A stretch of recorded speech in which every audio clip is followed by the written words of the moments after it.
First, I have always said that if you make Britain your home, you should pay your taxes here too. Yeah. So today I can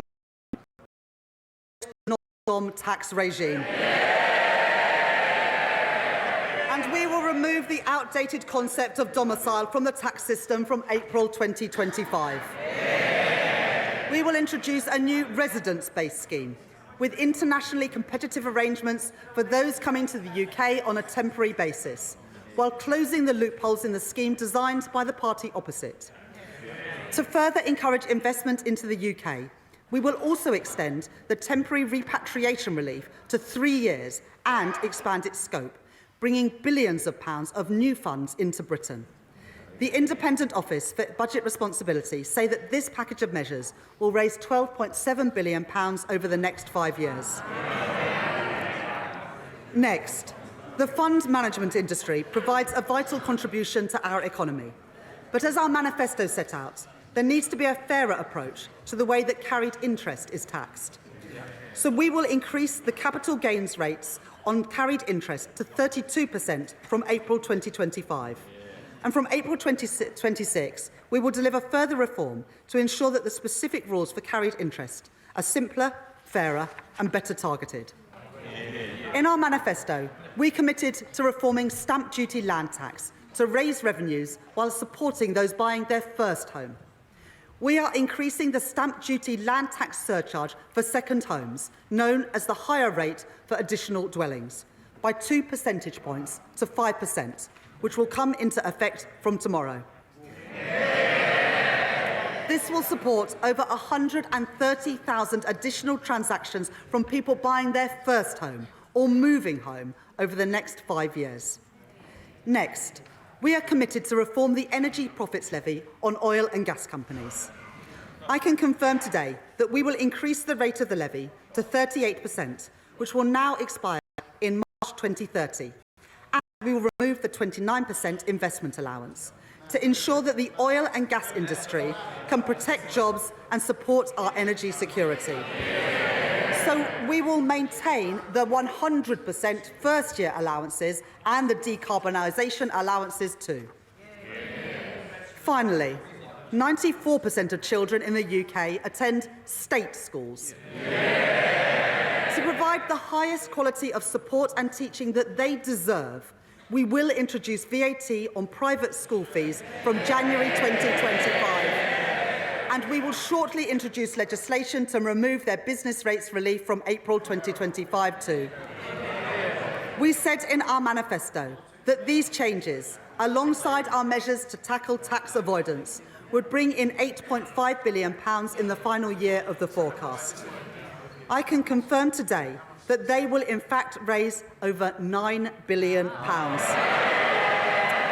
support our public services and restore our public finances. That is a promise made and a promise fulfilled. Madam Deputy Speaker, I have one final decision to take on tax today. The previous government froze income tax and national insurance thresholds in 2021, and then they did so again after the mini-budget. Extending their threshold freeze for a further 2 years raises billions of pounds, money to deal with the black hole in our public finances and repair our public services. Having considered this issue closely, I have come to the conclusion that extending the threshold freeze would hurt working people. It would take more money out of their payslips. I am keeping every single promise on tax that I made in our manifesto. So there will be no extension of the freeze in income tax and national insurance thresholds beyond the decisions by the previous government. From 2028-29, personal tax thresholds will be uprated in line with inflation once again. When it comes to choices on tax, this government chooses to protect working people every single time. Madam Deputy Speaker, these are the choices I have made to restore economic stability and to protect working people. The next choice I make is to begin to repair our public services. In recent months, we have conducted the first phase of the spending review to set departmental budgets for 2024-25 and 2025-26. And I want to thank my right honourable friend, the Chief Secretary to the Treasury, for his tireless work with colleagues from across government. Because I have taken difficult decisions on tax today, I am able to provide an injection of immediate funding over the next 2 years to stabilise and to support our public services. The next phase of the spending review will report in late spring, and I have set the overall envelope today. Day-to-day spending from 2024-25 onwards will grow by 1.5% in real terms. And today, departmental spending, including capital spending, will grow by 1.7% in real terms. At the election, we promised there would be no return to austerity. Today, we deliver on that promise. But given the scale of the challenge that we are facing in our public services, that means there will still be difficult choices in the next phase of the spending review. Just as we cannot tax and spend our way to prosperity, nor can we simply spend our way to better public services. So we will deliver a new approach to public service reform, using technology to improve public services and taking a zero-based approach so that taxpayers' money is spent as effectively as possible, and so we focus on delivering our key priorities. In the first phase of the spending review, I have prioritised day-to-day funding to deliver on our manifesto commitments. I want every child to have the very best start in life, and the best possible start to the school day too. And I know my right honourable friend, the Education Secretary, shares my ambition. So I am today tripling investment in breakfast clubs to fund them in thousands of schools. I am increasing the core schools budget by £2.3 billion next year to support our pledge to hire thousands more teachers into key subjects. So that our young people can develop the skills that they need for the future, I am providing an additional £300 million for further education. And finally, this government is committed to reforming special educational needs provision to improve outcomes for our most vulnerable children and to ensure that the system is financially sustainable. To support that work, I am today providing a £1 billion uplift in funding, a 6% real terms increase from this year. There is no more important job for government than to keep our country safe, and we are conducting a strategic defence review to be published next year. And as set out in our manifesto, we will set a path to spending 2.5% of GDP on defence at a future fiscal event. Today, I am announcing a total increase to the Ministry of Defence's budget of £2.9 billion next year, ensuring that the UK comfortably exceeds our NATO commitments and providing guaranteed military support to Ukraine of £3 billion per year for as long as it takes. Last week, alongside my right honourable friend, the Defence Secretary, I announced in addition to this further support to Ukraine on top of our NATO commitment through our £2.26 billion contribution to the G7's Extraordinary Revenue Acceleration Agreement, repaid using profits from immobilised Russian sovereign assets. And as we approach Remembrance Sunday, it is vital that we take time to remember those who have served our country so bravely. So I am today announcing funding to commemorate the 80th anniversary of VE and VJ Day next year, to honour those who have served at home and abroad. We must also remember those who experienced the atrocities of the Nazi regime firsthand. I would like to pay tribute to Lily Ebert, the Holocaust survivor and educator who passed away aged 100 earlier this month.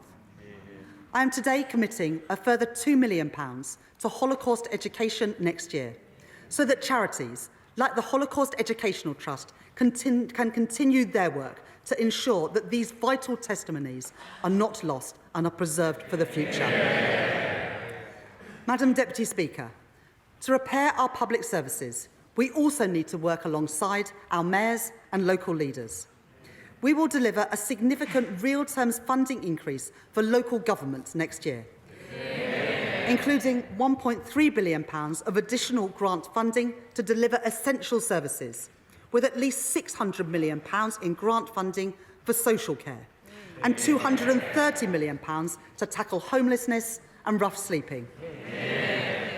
We are today confirming that Greater Manchester and the West Midlands will be the first mayoral authorities to receive integrated settlements from next year, giving mayors meaningful control of the funding for their local areas. And to support our high streets, we are taking action to deal with the sharp rise in shoplifting that we have seen in recent years. We will scrap the effective immunity for low-value shoplifting introduced by the party opposite. And having listened closely to organisations like the British Retail Consortium and the trade union USDOR, I am providing additional funding to crack down on the organised gangs which target retailers and to provide more training to our police officers and retailers to stop shoplifting in its tracks. Finally, I am today providing funding to support public services and drive growth across Scotland, Wales and Northern Ireland. Having discussed the matter with the First Minister of Wales, Eluned Morgan, and my honourable friends for Llanelli and Pontypridd, I am today providing £25 million to the Welsh Government next year for the maintenance of coal tips to ensure that we keep our communities safe. And to support growth, including in our rural areas, we will proceed with city and growth deals in Northern Ireland, in Causeway Coast and Glens, and the Mid-South West. And we will drive growth in Scotland, a key priority for Scottish Labour and our leader, Anna Sawar, including with a city and growth deal in Argyll and Bute. This budget provides the devolved governments with the largest real terms funding settlements since devolution, delivering an additional £3.4 billion to the Scottish Government through the Barnett formula. Funding which must now be used effectively in Scotland to deliver the public services that the people of Scotland deserve.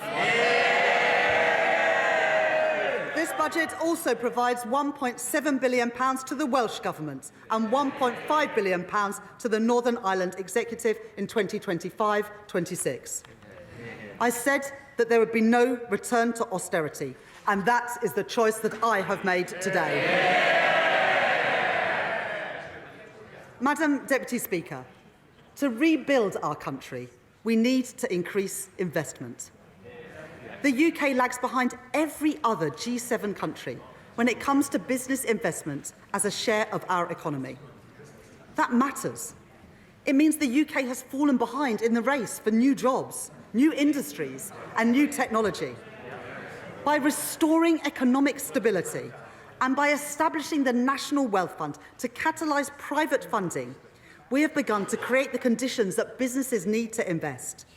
But there is also a significant role for public investment.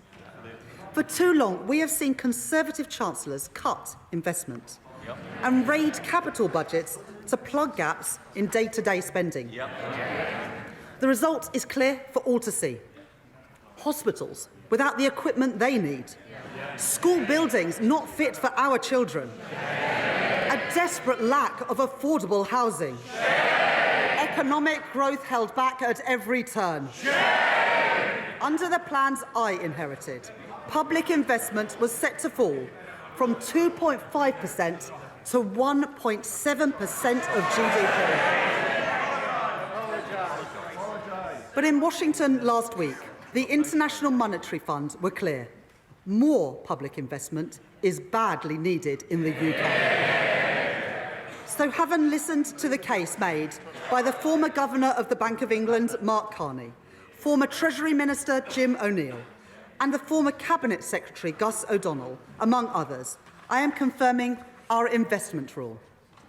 As set out in our manifesto, we will target debt falling as a share of the economy.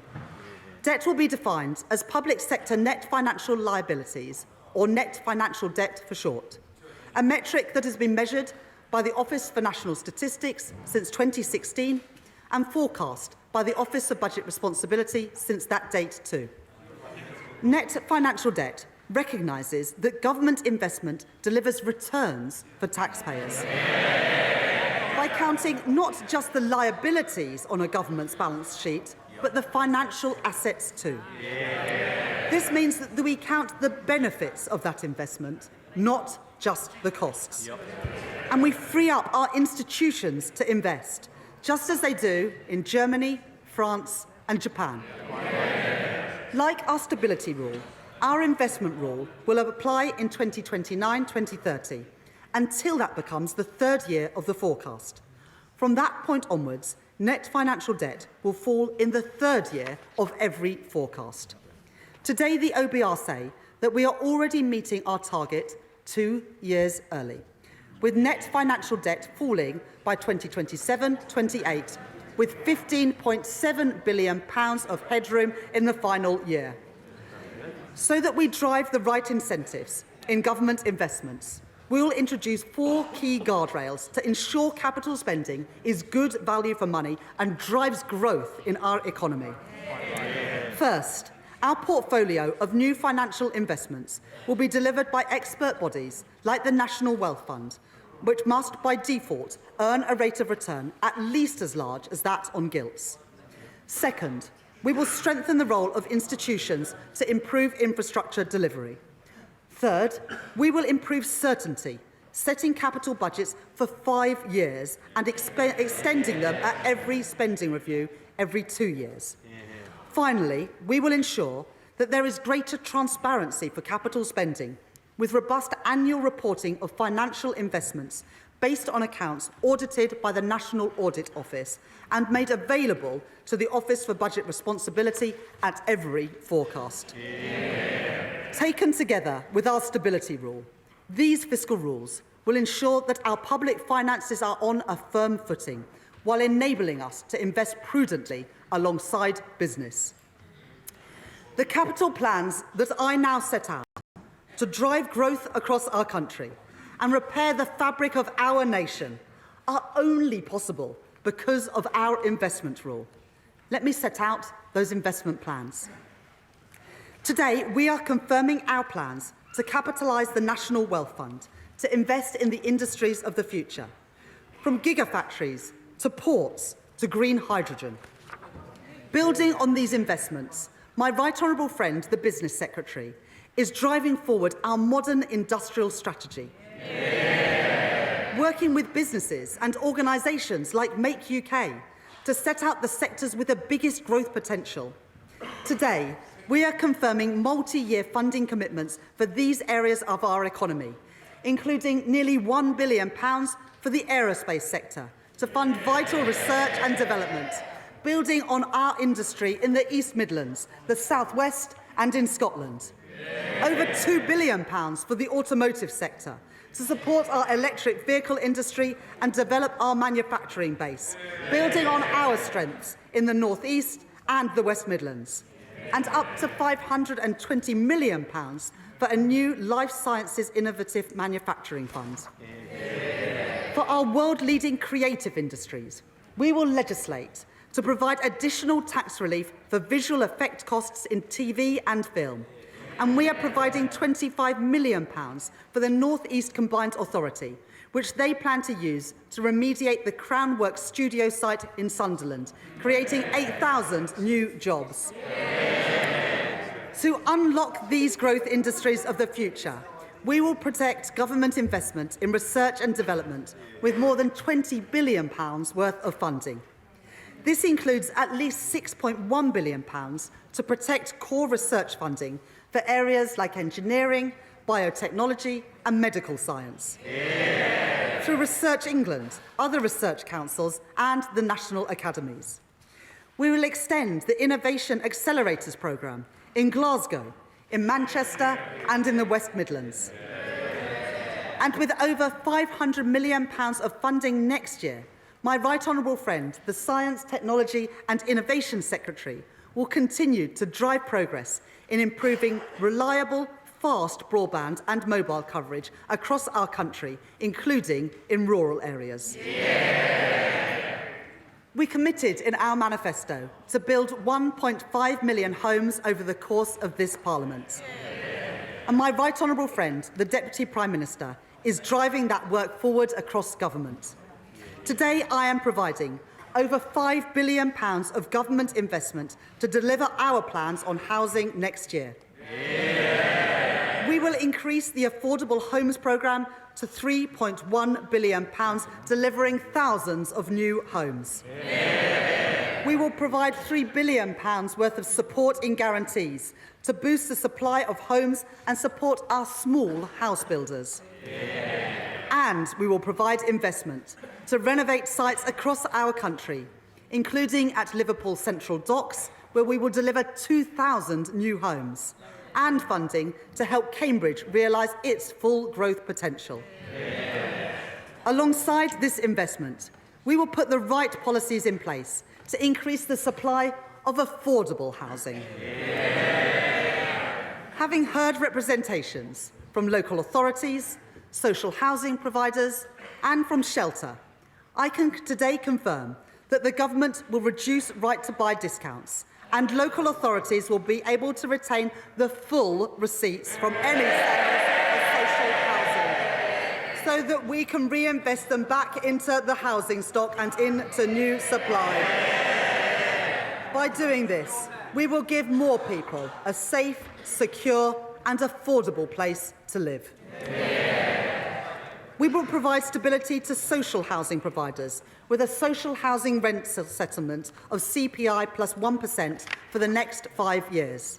And we will deliver on our manifesto commitment to hire hundreds of new planning officers to get Britain building again. We will also make progress on our commitment to accelerate the remediation of homes following the findings of the Grenfell inquiry, with £1 billion of investment to remove dangerous cladding next year. The last government made a number of promises on transport, but it failed to fund them. Working with my right honourable friend, the Transport Secretary, I am changing that. We are today securing the delivery of the Transpennine upgrade to connect York, Leeds, Huddersfield and Manchester. Delivering fully electric local and regional services between Manchester and Staley Bridge by the end of this year. With a further electrification of services between Church Fenton and York by 2026 to help grow our economy across the north of England with faster and more reliable services. We will deliver East-West Rail to drive growth between Oxford, Milton Keynes and Cambridge, with the first services running between Oxford, Bletchley and Milton Keynes next year, and trains between Oxford and Bedford running from 2030. We are delivering railway schemes which improve journeys for people across our country, including upgrades at Bradford Forster Square Station, improving capacity at Manchester Victoria and electrifying the Wigan to Bolton line.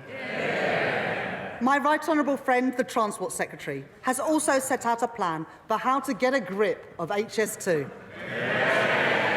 Today, we are securing delivery of the project between Old Oak Common and Birmingham, and we are committing the funding required to begin tunnelling work to London Euston Station. This will catalyse private investment into the local area, delivering jobs and growth. I am also funding significant improvements to our roads network. For too long, potholes have been an all too visible reminder of our failure to invest as a nation. Today, that changes, with £500 million increase in road maintenance budgets next year, more than delivering on our manifesto commitment to fix an additional 1 million potholes each year. We will provide over £650 million of local transport funding to improve connections across our country, in towns like Crewe and Grimsby, and in our villages and rural areas from Cornwall to Cumbria. And while the previous government's policy was for the bus fare cap to end this December, we understand how important bus services are for our communities. And so we will extend the cap for a further year, setting it at £3 until December 2025. Finally, we will deliver £1.3 billion of funding to improve connectivity in our city regions, funding projects like the Brierley Hill Metro extension in the West Midlands, the renewal of Sheffield Supertram, and the West Yorkshire Mass Transit, including in Bradford and Leeds. Madam Deputy Speaker, to bring new jobs to Britain and to drive growth across our country, we are delivering our mission to make Britain a clean energy superpower, led by my right honourable friend, the Energy Secretary. Earlier this month, we announced a significant multi-year investment between government and business into carbon capture and storage, creating 4,000 jobs across Merseyside and Teesside.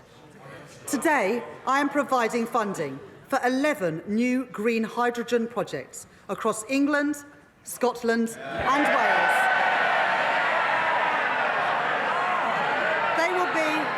They will be amongst the first commercial-scale projects anywhere in the world, including in Bridgend, East Renfrewshire and Barrow-in-Furness.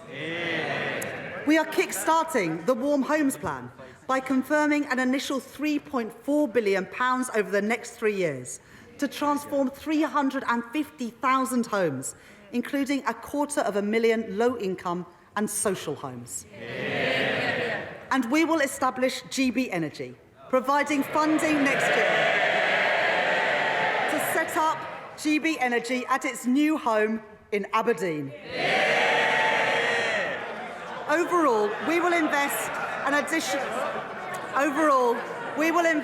additional £100 billion over the next 5 years in capital spending, only possible because of our investment rule. The OBR say today that this investment will drive growth across our country in the next 5 years, and in the longer term, increase GDP by up to 1.4%. It will crowd in private investment, meaning more jobs and more opportunities in every corner of the UK. That is the choice that I have made, to invest in our country and to grow our economy. Today, I am setting out 2 final areas in which investment is so badly needed to repair the fabric of our nation. Madam Deputy Speaker, my right honourable friend, the member for Lewisham West and East Dulwich and I joined the Labour Party because of the condition of our schools in the 1980s and the 1990s under Conservative governments. When we were at secondary school, my sixth form was a couple of prefab huts in the playground. My school, like so many others, was rebuilt by the last Labour government. But today, after 14 years of Tory government, progress has gone backwards. School roofs are crumbling and millions of children are facing the same backdrop as I did. I will be the Chancellor that changes that. So today, I am providing £6.7 billion of capital investment to the Department for Education next year, a 19% real terms increase on this year. That includes £1.4 billion to rebuild over 500 schools in the greatest need, including St Helens Primary School in Hartlepool and Mercia Academy in Derby, and so many more across our country. And we will provide £2.1 billion more to improve school maintenance, £300 million more than this year, ensuring that all our children can learn somewhere safe, including dealing with RAC-affected schools in the constituencies of my right honourable friends for Watford, Stourbridge, Hyndburn and beyond. Alongside investment in new teachers and funding through thousands of new breakfast clubs, this government is giving our children and young people the opportunities that they deserve. Madam Deputy Speaker, I come to our most cherished public service of all, our NHS. My right honourable friend, the Health Secretary, is beginning to repair the damage of the last 14 years. In our first week in office, he commissioned an independent report into the state of our health service by Lord Darzi. Its conclusions were damning. While our NHS staff do a remarkable job, and we thank them for it, it is clear that in so many areas, we are moving in the wrong direction. 100,000 infants waited over 6 hours in A&E last year. 350,000 people are waiting a year for mental health support. Cancer deaths here higher than in other countries. It is simply unforgivable. In the spring, we will publish a 10-year plan for the NHS to deliver a shift from hospital to community, from analogue to digital, and from sickness to prevention. Today, we are announcing a down payment on that plan to enable the NHS to deliver 2% productivity growth next year. These reforms are vital, but we should be honest. The state of the NHS that we have inherited after, and I quote Lord Darzi, the most austere decade since the NHS was founded, means that reform must come alongside investments.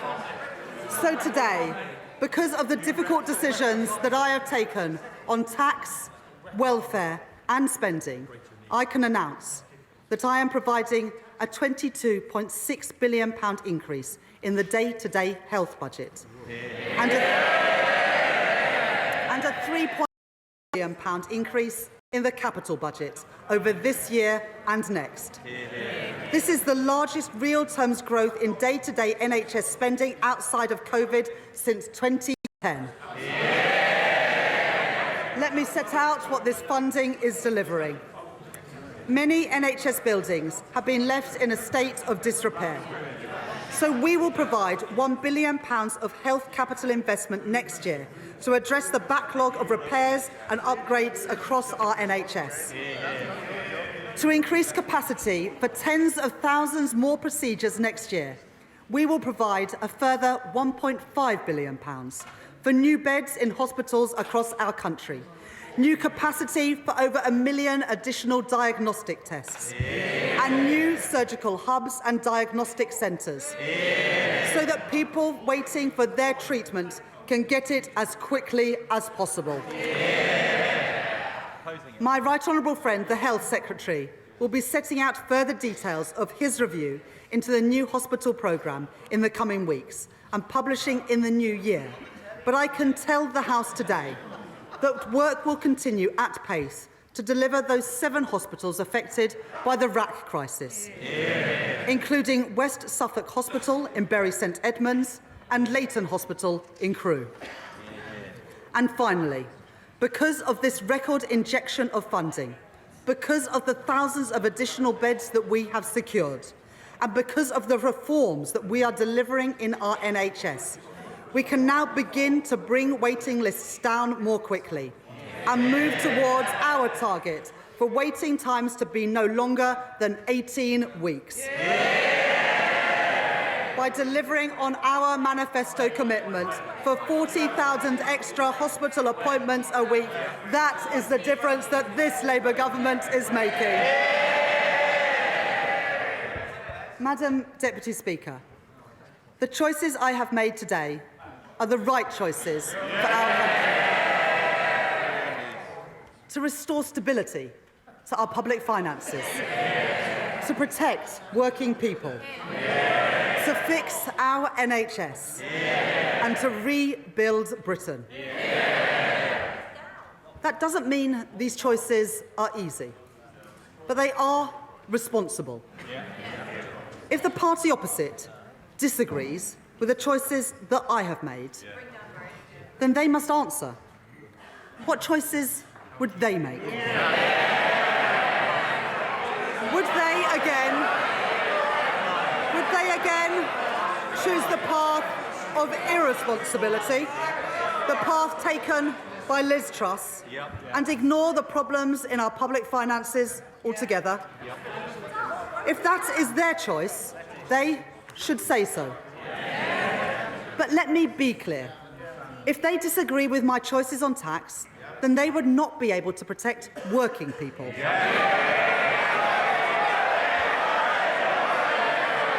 they disagree with our plans to fund public services, then they would have to cut schools and hospitals. And if they disagree with our investment rule, then they would have to delay or cancel thousands of projects which drive growth across our country. This is a moment of fundamental choice for Britain. I have made my choices, the responsible choices, to restore stability to our country, to protect working people. More teachers in our schools, more appointments in our NHS, more homes being built, fixing the foundations of our economy, investing in our future, delivering change, rebuilding Britain.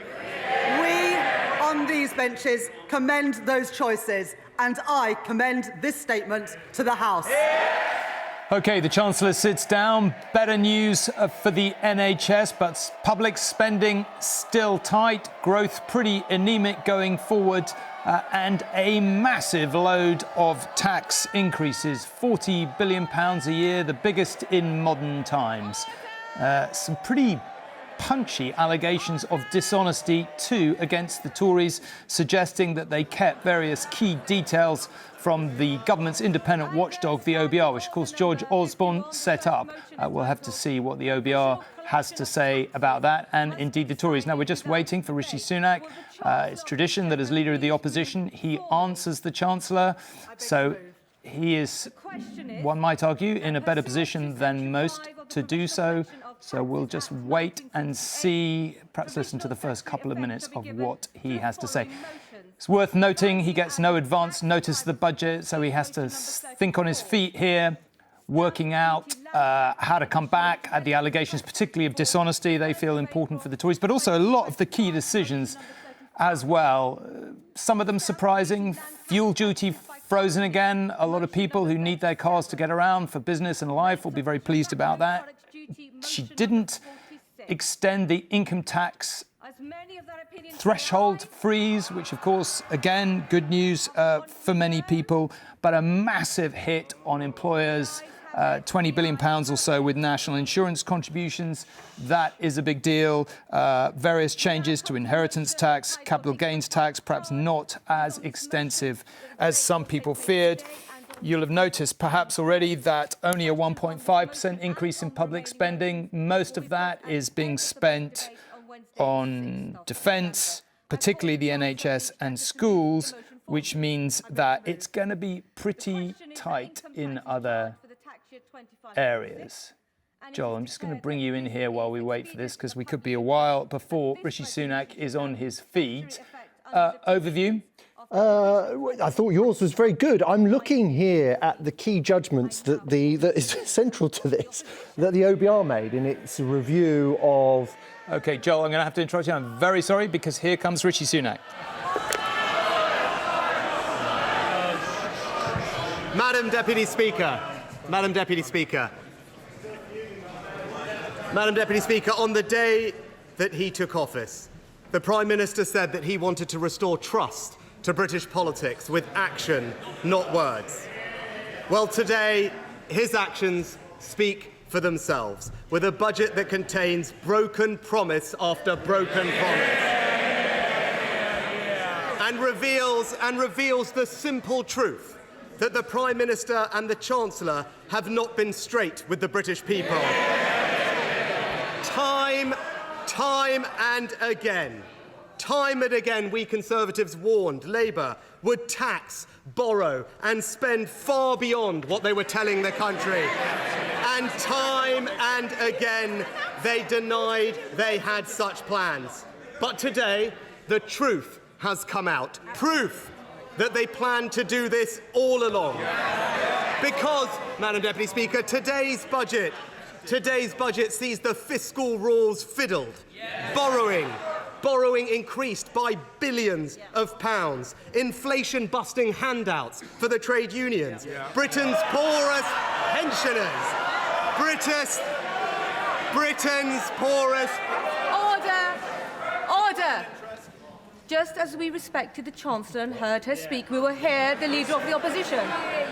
Speaker, Britain's poorest pensioners squeezed, welfare spending out of control, and a spree of tax rises they promised the working people of this country they would not do. National insurance, up. Capital gains tax, up. Inheritance tax, up. Energy taxes, up. Business rates, up. First-time buyer stamp duty, up. Pensions tax, up. They have fiddled the figures. They don't like it, Mr. Speaker. They don't like it, Madam Deputy Speaker.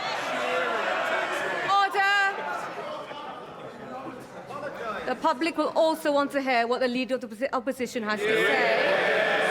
And shouting whilst I can see you will mean that you will not be called to speak later on. Simmer. They don't like it, but this is the truth. They have fiddled the figures. They have raised tax to record levels. They have broken their promises, and it is the working people of this country that are going to pay the price. Now, Madam Deputy Speaker, the Chancellor and Prime Minister have tried to say that they had no choice, but be in no doubt. Their misleading claims about the state of the economy are nothing but a cynical political device. Today's situation is a world away from the genuinely bleak legacy that we Conservatives inherited from the last Labour government. Borrowing. The Chancellor forgot to point out, borrowing £1 in every 4 that they spent. Debt rising every year and unemployment at 8%. Now, I understand the Chancellor's shameless political motivations, why it suits her to cook up a false justification for her agenda. But today, the OBR has, in fact, declined to back up her claims of a fictional £22 billion black hole. It actually appears nowhere in their report, Madam Deputy Speaker. And it is deeply, deeply disappointing that she has sought to politicise the independent OBR that should be above party politics. OK, we're going to dip away from Rishi Sunak's response to the budget now, but we'll be keeping an ear out to what he has to say. I think you got the measure of it there, and you'll be able to listen to his whole response on ITVX a little later. Well, Robert is in the lobby of the House of Commons, so let's go back to him. Robert, I have to say, it's getting pretty feisty in there. The Tories clearly annoyed that they've been accused of misleading the OBR, amongst other things. But can you give us a sense of what you feel about the shape of the budget generally? This is an incredibly ambitious budget. I've turned into the Treasury's Red Book, always published when the Chancellor sits down, to the most important page, which is the one that says policy decisions. And I've never actually in recent years seen anything quite like it. There are 70 different policy decisions costed. Some of them are revenue-raising tax rises, some of them are spending. The headlines are of enormous tax increases and enormous spending and investment increases. So just to give you a flavour, the increase in day-to-day spending by the end of the Parliament, £55 billion a year. Additional government investment by the end of the Parliament, £26 billion a year. So that means that total so-called policy decisions, spending and investment, a staggering £78.5 billion by the time of the next general election, being partly funded by tax increases to the tune of just under, a fraction under £40 billion. So certainly in modern times, absolutely record increases in taxation, and again in modern times, outside of the COVID crisis, outside of the response to the financial crisis of 2007-8, massive increases in public spending, a very, very significant budget. OK, Robert, thank you very much. Joel, I very rudely interrupted you to hear from Rishi Sunak earlier. Can I come back to your overview? Yeah. I mean, I think what Rachel Reeves just set out is and she's being accused of betrayal, of making promises that she's broken, is she's saying we had to do something because we discovered this big black hole when we entered office. And she says that the OBR review concludes that there was a deliberate cover-up by Jeremy Hunt and his Treasury team, and that had information been shared about the extent of all these overspends, the March 2024 budget tax cut would never have been made, and Labour, it's changed everything. The facts have changed, and we've got to change our approach. The OBR's take on this is slightly more nuanced. It does say, Tom, the Treasury did not share information back in March about the large pressures on day-to-day public spending, and that there was an unusual extent of commitments against the reserve, which is the big pot of money that to be dipped to in case of emergency. They blew through it in 3 months. Ordinarily, you'd expect it to last the year. The point the OBR makes is that no plans were shared about how this overspend could be managed down, but they fall short, Tom, of saying this was a deliberate cover-up, that Jeremy Hunt's team was being deceptive. There's no criticism here of politicians. This seems to be aimed at civil servants. There are 10 recommendations which are made and which they say, which the government has Rachel Reeves has already said she will take on. So what does this change? I mean, fundamentally, it will be interesting to see what the OBR's view on this is. Was this black hole so material that it does change things materially in the way that Rachel Reeves sets out, or actually, as the OBR had pointed out previously, were the spending plans going forward a work of complete fiction anyway, and these tax rises that we've got today, or a version of them, were inevitable at some point going forward? People can make up their own minds about whether Labour has broken promises or not. A couple of antidotes, because obviously what the Chancellor set out was really sounded very, very generous. I mean, the national insurance hike for employers is absolutely colossal. It will be very interesting to see what the OBR thinks how this will affect the number of people that firms recruit and what happens to pay more broadly. You'd expect that wage growth would grow more slowly, given that it's saddling businesses with all these extra costs. We don't yet know how public sector workers will be treated, and if they'll be treated differently. And if the objective, Tom, of all this investment spending that's been set out was to turbocharge economic growth, it's not happening on these figures. It really hasn't happened, has it? It's fine. In the short term, there is a boost, but beyond 2027, actually, the forecasts are really pretty depressing, actually. Growth is set to fall from 1.8% annually to 1.5%, then stay at 1.5% the next year. Again, we need to unpack this to see how much of this is government policy. OK, so Rachel Reeves began by telling us that she is going to be raising taxes by a very considerable amount of money. Let's see what Anushka made of all the various measures, because, my word, there were a lot of them. Yeah, let me try and crunch it down. As you said, Rachel Reeves began by telling us that she is raising £40 billion in this budget in tax, which does make it, in cash terms, the biggest tax-raising budget in modern times, topping the one I showed you before, £38.5 billion, raised by Norman Lamont in 1993. Reeves is raising a huge £25 billion by raising national insurance contributions by employers, first by raising the rate by 1.2% to 15%, but also lowering the threshold at which it starts being paid from £9,100 to £5,000. She admitted that could not only affect employers but others as well. Now, to protect small businesses, she also announced employment allowance will rise from £5,000 to £10,500. Next, capital gains tax changes. Pretty modest, really, raising £2.5 billion. The lower rate will rise from 10% to 18%, while the higher rate will rise from 20% to 24%. Rachel Reeves confirmed that she will indeed levy VAT on private school fees from January 2025 and remove business rates relief from those schools from April 2025.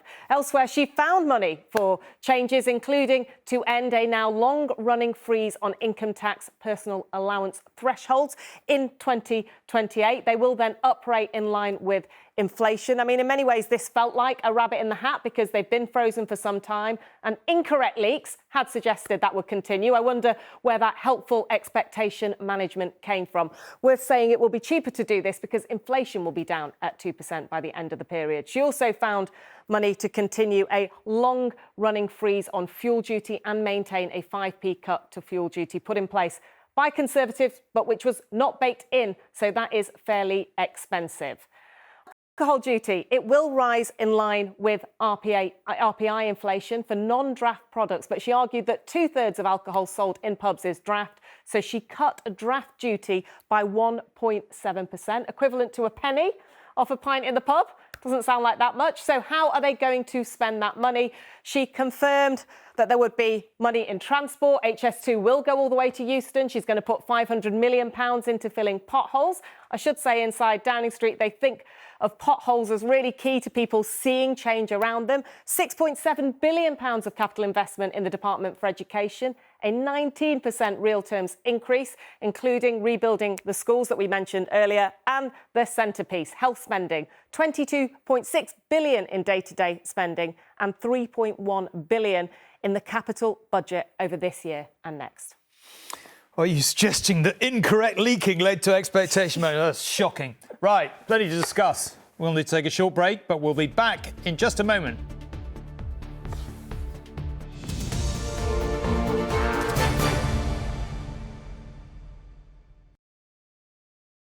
By playing People's Postcode Lottery, you've helped thousands of good causes. So thank you. What the world needs now is love, sweet love. What the world needs now is love, sweet love. Love, sweet love. Right, now, on to number 42. If you took out motor finance between April 2007 and January 2021, it's estimated you could be owed thousands in compensation. Many major lenders may have charged you higher interest rates than they should have, like Black Horse, who have already set aside $450 million for refunds, with many drivers across the UK affected and claims forecast by experts to be worth billions. Visit the PCPexperts.tv to check for free if you have a case. What does a robot know about love? How to translate that leap inside the human heart into something we can see and hold. The fingerprints we leave behind show how determined we are to give the world a piece of ourselves. Essie. There you go, Tom. All fixed. Oh, thanks, Darren. You want to give it a go? No heating or hot water? We're committed to being there same day if you contact us by 11 a.m. There's only one king, one goat, and only one biscuit, the true original, and one person to tell you about it. Me, Trevor McDonald. Actually, it's Sir Trevor McDonald, and I'll take it from here. McVitie's True Originals. Save more in the Furniture Village sale with our extra offers. But hurry, they end Sunday. Managing type 2 diabetes just got easier with Dexcom One Plus. Easier to see your glucose numbers with no finger pricks. Easier to make treatment decisions anytime, anywhere. Easier to live life your way. Dexcom One Plus. Make more possible. Whether it's pets leaving stains or the other animals in your home, they all make mess that goes deeper than the surface. Well, that calls for the award-winning Vax Spot Wash Home Pet Design, with an advanced home and pet toolkit that revitalises your carpets, effortlessly removing spills and stains, no matter which animal made them. Save £70 when you order direct for only £129.99 with free Vax stain removal solution kit worth £30. When life gets messy, get Vax. In People's Postcode Lottery's November draws, you could win a share of £23.5 million. For the chance to win, sign up before midnight tomorrow. We all like change every now and then. Tony here chooses to get a new phone every year by exchanging his old one. Don't worry, Mike, you can get a new phone too. You could get a new phone every year when you exchange your old one with Vodafone Exchange.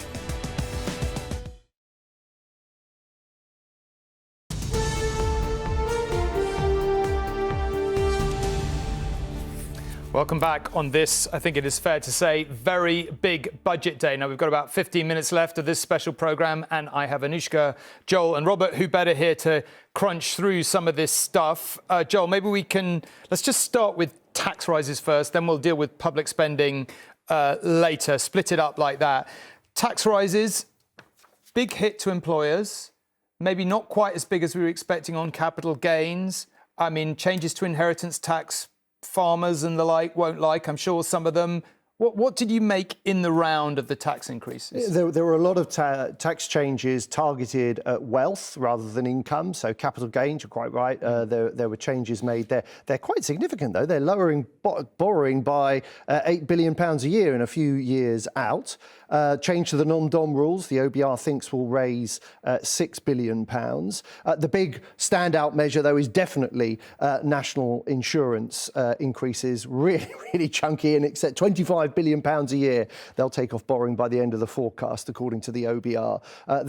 That's really significant. They are lumping a load of costs onto businesses, and businesses, I think, are still trying to work out and process what that means. How will they change the way they behave? How many people will they recruit? How many people will they retain? And what will happen to pay going forward? It will affect all of these things. These are not harmless tax rises. I mean, I think, Tom, the two objectives that we knew she set out at the beginning of this were to repair and patch up public spending and to revive economic growth and lift everyone's living standards. On the first, on public services, I think the surprise actually is the uplift to day-to-day public spending. It is lower than we were expecting. Again, the briefings that we had that had been circulated suggested that actually, Jeremy Hunt had committed to 1% real terms growth.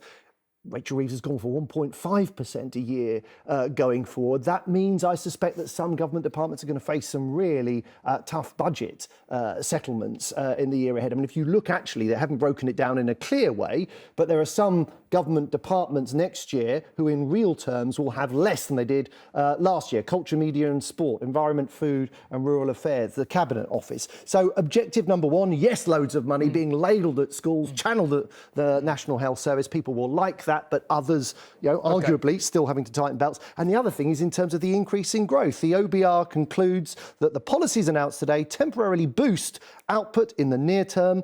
Get this, leave GDP largely unchanged in 5 years' time. Yeah, if growth was the question, clearly this budget on her own terms is not the answer. Anushka, can I just ask you about some of the tax choices? A lot of speculation that the fuel duty freeze would end and fuel duty would go up. It hasn't. A lot of speculation that she would freeze income tax thresholds. She hasn't. VAT on schools raises more money than I think some people thought it would. What's your, looking at the individual choices she's made and thinking about the politics of it, what do you make of it? Well, the politics of it on fuel duty is very, very clear, that they are thinking that these are voters for to alienate, and that is more important than the arguably, big climate positive results of fuel duty to rise. I think, I said there, someone's leaked this idea that they were going to extend the freeze on personal allowance thresholds. That is absolutely expectation management. I mean, if she had extended it, I think it would have been such a clear breach of the manifesto that it would have been very difficult for her to do that. But, just on national insurance... Can I just stop you there for a second? Yeah. Do you think she thought about it and then backed off, or that was just actual They will have thought about everything. Yeah. They will have been given the money for everything, and they will have taken some difficult decisions. And national insurance on employers is a really difficult decision. As Joel was mentioning, that money gets passed on. And in fact, she mentioned in the House of Commons, she said the OBR admits that this will have an impact on people other than employers. And in fact, what they're saying is that by next year, they will assume that firms will pass on 60% of the higher costs to workers and consumers via lower wages and higher prices, leaving 40% on employers. The year after, that rises to 76% on real low wages. And what's happening right now, and it was happening when you just heard Rishi Sunak, is there is a massive battle going on for the narrative. And you've seen this, I've seen this, and how many budgets has the narrative either held or completely unwound? I remember sitting there in 2012, George Osborne had just talked about, allowances for older people. And then I was sitting next to someone from the Daily Mail who was like, granny tax, that's the granny tax. And within days it had unravelled. And the big thing they'll be worrying about now is how much focus is there on things like that? Can she really argue that increasing national insurance on employers isn't going to hit working people? And if not, does that politically come back on her? I thought she started very negatively, if you like, attacking the opposition. It's because they believe very strongly that they have to win the war right now, the briefing war, if you like, on who is to blame for the situation they inherited. OK, Robert, can I put all of that to you, particularly this is a very, very big tax-raising budget, enormous, certainly by the standards of modern politics. What do you make of that? What do you make of the individual choices? And what do you make of the point Anushka was just making there, that it's crucial now that the government, from its point of view, wins the briefing war? Well, that obviously is important. I mean, I think there is a case to be made that in the end, they haven't made the tough decisions that many thought they ought to make to rebuild the public services in the way that ought to be made. And indeed, turning down the 1 to 2 billion from putting up the price of food, turning down the multiple billions that would have come from freezing tax allowances is the primary driver for why the real inflation-adjusted increase in public spending across the board is 1.5% rather than the 2% that they were initially planning for. And the reason that matters is that with big increases for health, for example, with a significant increase for defence, there will be other important public services that are going to really struggle to rebuild the quality of the service they provide to all of this. Life is going to remain very tough in the public sector.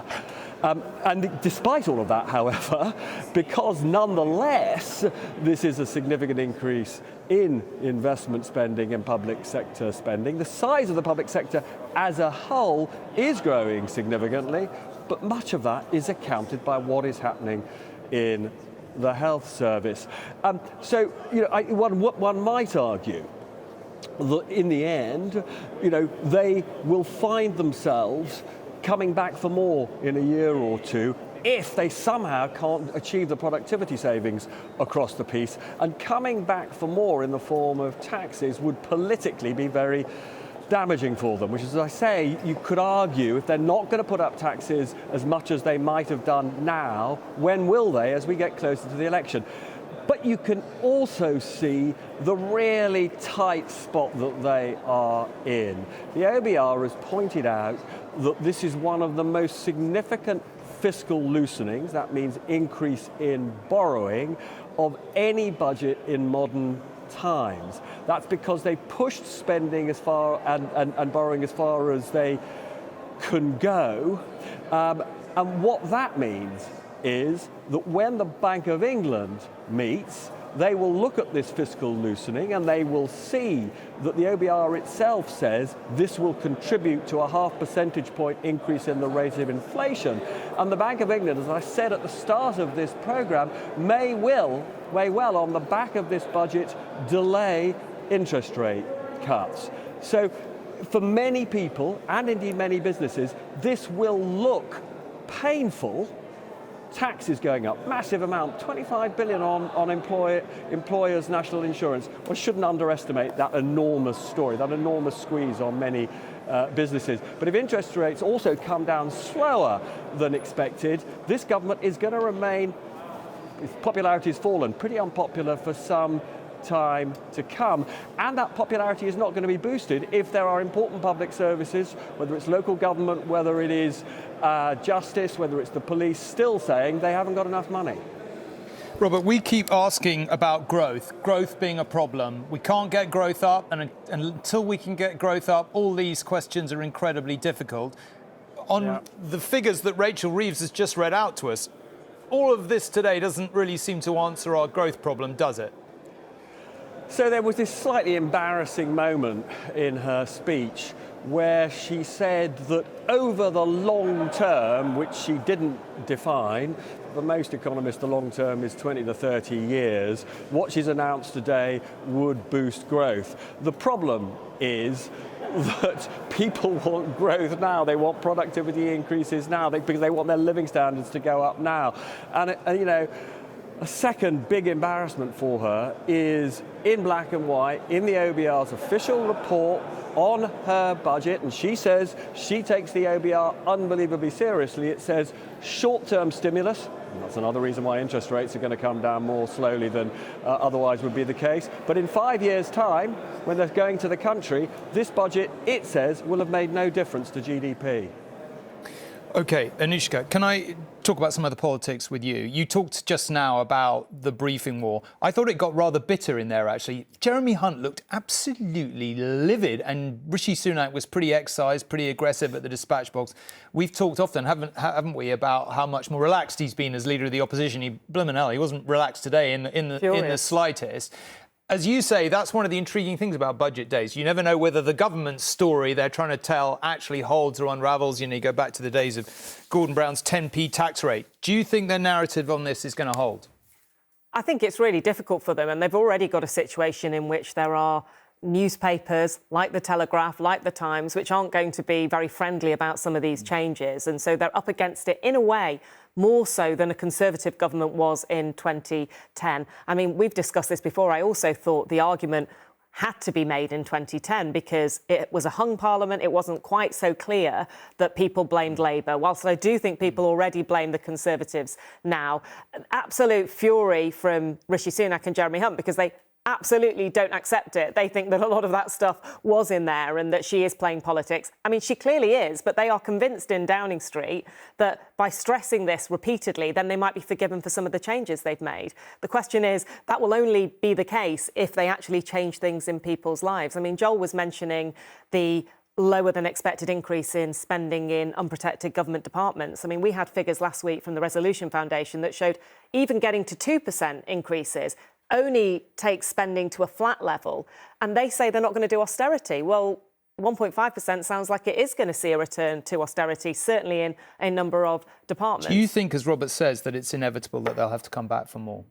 Or do you think they're genuinely hoping they're going to avoid that? Well, what they are hoping is that by going quite big bang from the start, that they can do what they need to do. And I think Keir Starmer actually said this earlier this week, and then ride it out and then start to see the improvements that you want. And those big improvements are NHS. Waiting lists have to come down. You could hear that in what she said. You have to be able to feel that when you go to A&E, it is a better experience. And, you know, I mentioned potholes when I was going through the measures. They genuinely feel like if they fill in potholes, people will feel like things are different. So it is a gamble. The difficulty they've got is they've had such a decline in popularity so early on, some of which probably could have been avoided, that they're in a really difficult position now to start climbing back up that road. Joel, this doesn't seem like it's the answer to the growth question. What's she going to do about it? Well, the measures announced today, according to the government's own forecaster, will increase government consumption, will increase government investment. Both of those things push up growth. Unfortunately, they're going to have a negative impact on private consumption, the amount of money that consumers spend. They'll have a negative impact on net trade and a negative impact on business investment. And obviously, these are the trade-offs that she's managing. You can't lump £24 billion of extra costs onto businesses and not expect that will have a consequence. I think this is a sugar rush, isn't it? I mean, in the short term, there is definitely a boost to growth. Robert's making the point that the markets may take a view that actually that slows the rate at which interest rates are cut. At the moment, the betting is still that a cut is nailed on for next week. But that could change. They're going to have to look through this pretty carefully. But the impact fades. It wipes out. And I think explaining that she's kind of failed to do what she set out to do. Just a very quick one on the OBR. Obviously, she's all in on we've got to trust the OBR, we've got to believe the OBR. But in reality, in the Treasury, they do feel frustrated that the OBR doesn't rate certain measures as leading to higher growth. Things like planning reforms. The OBR does not accept that that's going to lead to higher growth. They think in government that it will. But it is a big gamble, and they have thrown their weight behind the OBR, obviously. OK, we've got about 1 minute left. Robert, I'm going to come back to you for a very brief final word. So, look, I do think that this is a start at rebuilding public services. There were an enormous number of transport investments announced.